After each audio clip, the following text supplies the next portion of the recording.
Welcome to Insane Curiosity. In this video, we're delving deeper into a mysterious anomaly that has captured the attention of scientists worldwide. In 2006, something remarkable happened.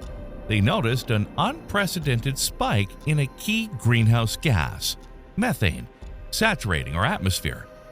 This wasn't just any spike, it was a departure from the norm. You see, throughout Earth's history, Ice Age termination events have been marked by significant surges in methane levels. But here's the catch. These spikes were typically separated by vast expanses of time, often over 100,000 years. What we're facing now is something altogether different, and frankly, quite perplexing. It's been a mere 12,000 years since the last surge, a blink of an eye in geological time, and nobody can explain how that was possible. Should we worry? Let's find out.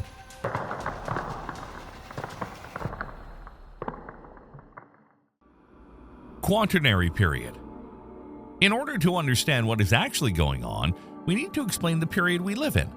Before we dive deeper into the methane anomaly and its implications, let's set the stage by journeying back in time to an epoch known as the Quaternary period. This span of Earth's history, which began around 2.6 million years ago, encompasses the era of ice ages and modern biodiversity as we know it.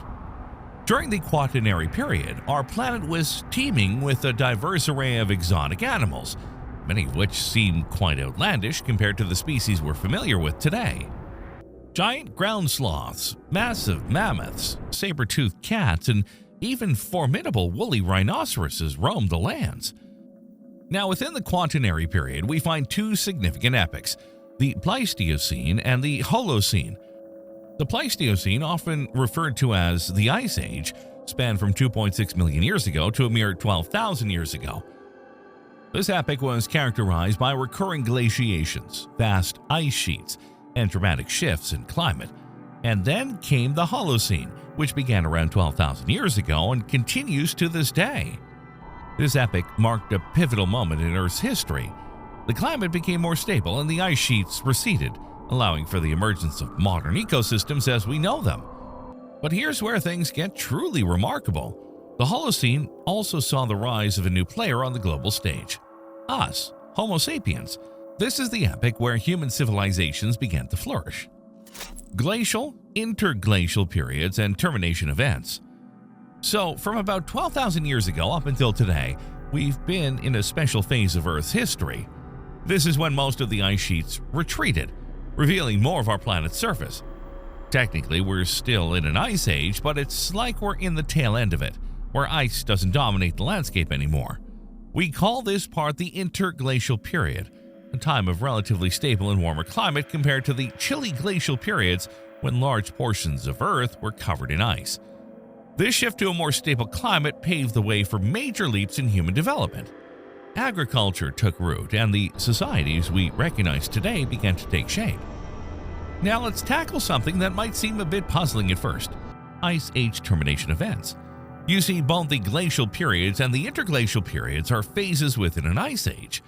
That means the transitions, the Ice Age terminations, also fall under this big umbrella. It's a bit of a head-scratcher, I know, but hey, that's science for you, right?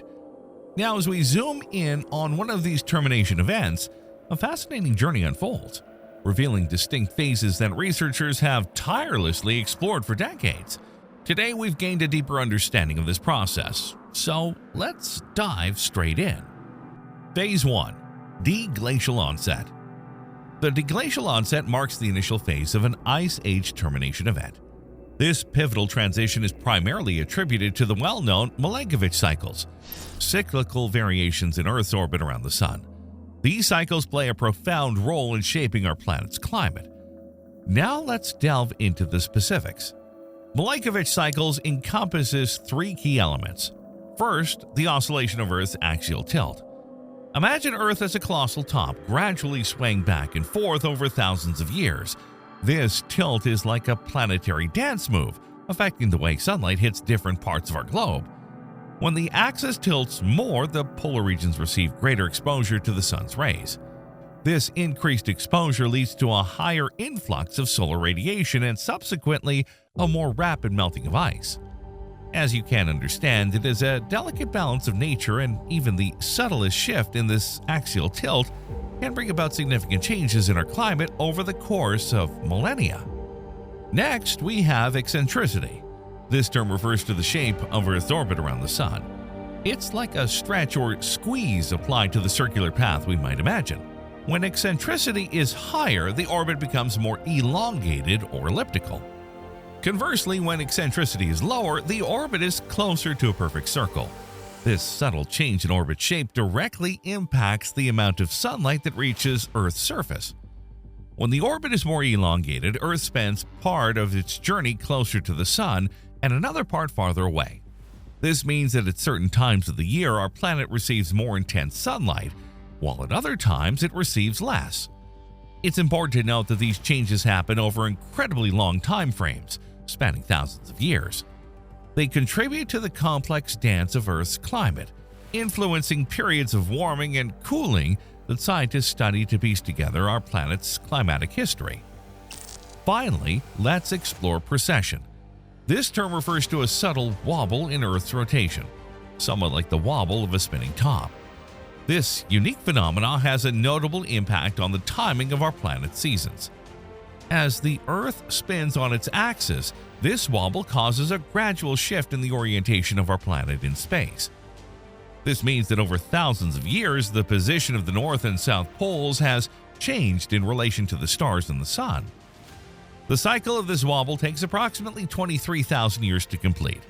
This long-term gyration contributes to variations in the Earth's climate over these extensive time frames. So, in a nutshell, the deglacial onset is set in motion by these Milankovitch cycles, orchestrating a symphony of climatic shifts that pave the way for significant changes on our planet. Now, before moving on, let's take a moment to grasp an essential concept about colors. As you likely know, white objects have the ability to reflect a significant portion of the incoming light. This property allows a white object to maintain a cooler temperature as it absorbs less radiation. That's why in the heat of summer you might choose to wear light-colored outfits. On the flip side, black surfaces absorb a majority of sunlight and only reflect a small percentage back. This knowledge is crucial in understanding the deglacial onset and the subsequent surge in heat on Earth. Picture our planet like a canvas. The white expanse represents the poles and ice. As this ice diminishes, darker areas emerge, absorbing and retaining heat more efficiently, leading to a rapid increase in temperatures. As the heating process intensifies, Earth moves into the second crucial phase of an ice age termination event, the full deglaciation period. Phase 2, full deglaciation period. During this phase, we witness an even more substantial melting of ice caps, leading to a corresponding rise in sea levels. To put it in simple terms, roughly 50% of the increase in sea level can be attributed to ice melt. Picture the scenario. You have a glass of water with an ice cube. Leave it on the table long enough and you'll notice the ice cube melting, causing the water level to rise. But what about the remaining 50%? Well, just like metals or any other material, water expands when heated. Since 1850, the Earth's surface temperature has, on average, risen by about 1 degree Celsius. This rise in temperature, a result of climate change, leads to the warming of seawater, causing it to expand. This expansion contributes to the increase in sea levels. Additionally, the discharge from land-based water bodies could be another factor, although the extent of its impact on sea level rise remains somewhat uncertain. Space agencies all over the world have sent some satellites to space in order to study sea level rise over the years. For instance, Sentinel-3 is a series of Earth observation satellites, sort of like high-tech space cameras designed to keep a watchful eye on our planet. These incredible machines are part of the European Space Agency's Copernicus program, a global effort to monitor Earth's environment. One of Sentinel-3's superpowers is its ability to measure sea levels with incredible precision. It's like having a super accurate ruler from space. So, how does Sentinel-3 do it? Well, it uses something called altimetry. This fancy term basically means it measures the height of the sea surface from space. It does this by sending out signals and timing how long it takes for them to bounce back. This helps scientists create detailed maps of our oceans and track changes over time, like the ones you see in this plot. As we step into Phase 3, known as the Interglacial period, a remarkable phenomenon unfolds. Hey, before moving on, be sure to like or dislike the video so that we can improve it for you, the viewer. Plus, don't forget to subscribe to our channel by making sure to hit the notification bell so you don't miss any of our daily videos. Phase 3, Interglacial period. With rising temperatures, the once ice-covered expanses now give way to flourishing vegetation. These newly thriving plants act as nature's carbon-absorbing machines, drawing CO2 out of the atmosphere. Over time, this carbon dioxide level naturally diminishes as it's locked away in sediments and deposits.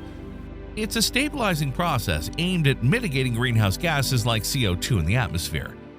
This dynamic has been ongoing during the Holocene, the interglacial period we find ourselves in today. So, the question arises, are we observing a surge in methane? Typically, this phenomenon occurs during Phase 1 of an ice termination event, yet here we are in Phase 3. What could possibly be at play? Methane map explained. Methane, a molecule well known to astronomers, even makes appearances high in the skies of distant planets like Mars. But it's not just a cosmic curiosity.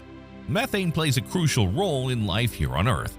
It hides beneath the surface, a hidden treasure in the Earth's depths, and can be unearthed from the remnants of ancient plants and animals in places like swamps and wetlands. Once released into the atmosphere, methane lingers for up to a decade before radicals break it down, forming CO2 and water. In your very own kitchen, methane comes into play when you fire up your stove using natural gas. It flows through the pipes ready to assist in cooking delicious meals, and that's just the beginning. Cows, goats, and yaks, while they may appear innocent while grazing, hold a secret. These seemingly harmless grazers are responsible for a significant environmental concern. They release a whopping 1/5 of the world's methane emissions annually. This methane, a byproduct of the bacteria in their digestive systems, adds to the challenge. Termites, rice paddies, swamps, and even those unassuming photosynthetic plants all contribute to this methane mix-up. Surprisingly, volcanoes, awe-inspiring natural wonders, account for less than 0.2% of Earth's methane budget. And to top it off, these volcanic emissions might just contain methane from ancient organisms. The artificial processes we discussed, while significant, only contribute a fraction to the overall presence of methane in our atmosphere. To truly understand the surge in this greenhouse gas, we require advanced tools and technologies for a thorough examination of its production. In the coming years, we're poised to make significant strides in detecting and pinpointing the sources of methane, both on Earth and beyond. Among our most potent tools are satellites, equipped to study greenhouse gases by emitting laser beams towards the surface of our planet. More specifically, they can be directed towards Earth to directly detect methane, as this gas possesses the unique ability to absorb light at particular wavelengths. By precisely tuning the laser to these specific wavelengths, the majority of emitted light will bounce back to the satellite. This returning radiation originates from gases in the atmosphere. However, if during its orbit the satellite observes a sudden and significant decrease in the laser light returning to it, it signals that something has absorbed the laser light instead of reflecting it.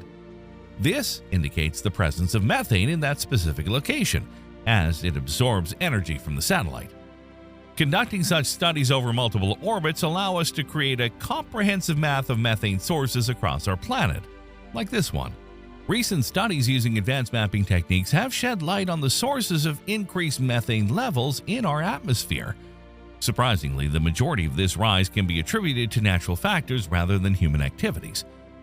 While human-made oil and gas facilities in Turkmenistan release significant amounts of methane, exceeding 50,000 kilograms per hour, they account for only a fraction of the observed increase. A substantial portion of the highlighted methane levels originates from wetlands in tropical regions. This surge can be attributed to the accelerated growth of plants, spurred on by the rise in CO2 levels. The hastened decomposition of these thriving plants releases a substantial amount of methane into the atmosphere. A parallel process unfolds as permafrost thaws, leading not only to rising sea levels, but also to the liberation of trapped organisms. These freed entities are then exposed to higher temperatures, accelerating their decomposition and subsequently releasing even more methane. While human-induced methane emissions have indeed risen in recent years, they only constitute half of the observed methane increase. The remaining portion is attributed to natural biogenetic processes. Understanding and addressing both sources of methane is of crucial importance in mitigating the greenhouse effect. Developing methods to reduce the presence of this potent greenhouse gas, whether it emanates from human activities or organic matter decomposition, is a crucial step towards a more sustainable future. By combining efforts to curb human-made emissions and implementing strategies to manage natural methane sources, we can work towards a more balanced and environmentally conscious approach to greenhouse gas reduction. That's all for this video. Thanks for watching. Do you think this methane increase will turn out to be just another harmless anomaly, or is it something to worry about? Let us know in the comments below. We'll see you next time on the channel.